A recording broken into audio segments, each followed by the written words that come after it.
झालं काय नेमकं झालं? काही नाही एकदम हे झालं. मला पोलिसांनी आम्हाला थोडं अटक करून महाबळेश्वरला घेऊन गेले. हा महाबळेश्वर मध्ये आमचं मेडिकल केलं. हा तिथं अनफिट झाल्यामुळे तर सिव्हिलला घेऊन आले. आम्हाला लोकशाही पद्धतीने मतदान करून दिलं नाही.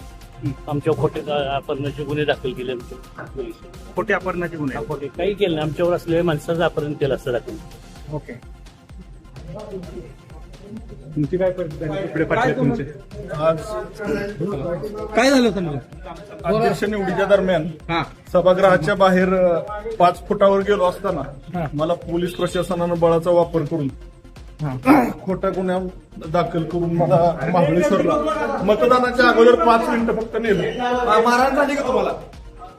अमानुषपणे मारहाण झाली. कुणाकडनं झाली? पोलीस प्रशासन, खाजगी देशातले पोलीस. चला तर बाकी प्लीज प्लीज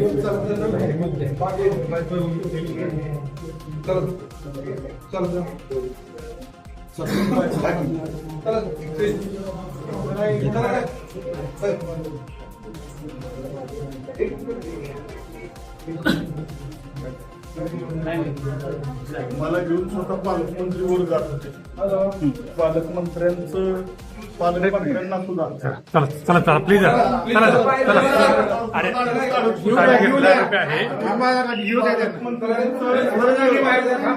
पालकमंत्र्यांचं रक्त माझ्या शर्टाला लागलं. म्हणजे अशा पद्धतीनं अमानुषपणे कृत्य आज लोकशाहीचा गळा घोटण्याचं काम, लोकशाहीची हत्या करण्याचं काम यशवंतराव चव्हाणांच्या जिल्ह्यात झालेलं आहे. खूप मोठं म्हणजे आज आमच्या राष्ट्रवादी काँग्रेस पार्टीचे 22 सदस्य आणि सेनेचे 15 असे 37ची मेजॉरिटी होती. आमचे 2 फोडले राष्ट्रवादीचे आणि सेनेचे 2 फोडले. आमची 33ची मेजॉरिटी झाली. त्या 33च्या आमचेच बापूसाहेब शिंदे व्हायचे. ते बापूसाहेब शिंदे रोज आमच्या बरोबर आहेत. अगदी रोज उठल्यानं काल सकाळी सुद्धा त्यांच्या पाया पडलो गुढीपाडव्या दिवशी. आणि त्यांच्यावरच खोट्या पद्धतीचं त्यांचं अपहरण झालं. अशा पद्धतीची खोटी तक्रार दाखल केली आमच्यावर. आणि आम्हाला तिथनं मतदान केंद्राच्या बाहेरून म्हणजे अगदी मतदान बाहेरनच गेटवरनच 4थ्या मजल्याच्या सभागृहाच्या बाहेरूनच आम्हाला ओढत नेलं. मकरंदाबांना, पालकमंत्र्यांना सगळ्यांनाच ओढत होते. नितीन काका आम्हाला हे करत होते की बाबा यांना मतदान करू दे. सगळे म्हणत होते. कारण काहीतरी सांगितलं असेल की तुम्हाला? काही कारण सांगायचा विषय नाही. आम्हाला सांगितलं की बापूसाहेब शिंदे यांनीचं अपहरण झालंय. ते बापूसाहेब शिंदे काल 12 वाजता महाबळेश्वरच्या पोलीस स्टेशनवर गेले. तिथले सीसीटीव्ही फुटेज उपलब्ध आहे. ते स्वतः जाऊन सांगतायत की माझं काय अपहरण वगैरे झालेलं नाही, मी तर महाबळेश्वरमध्येच आहे.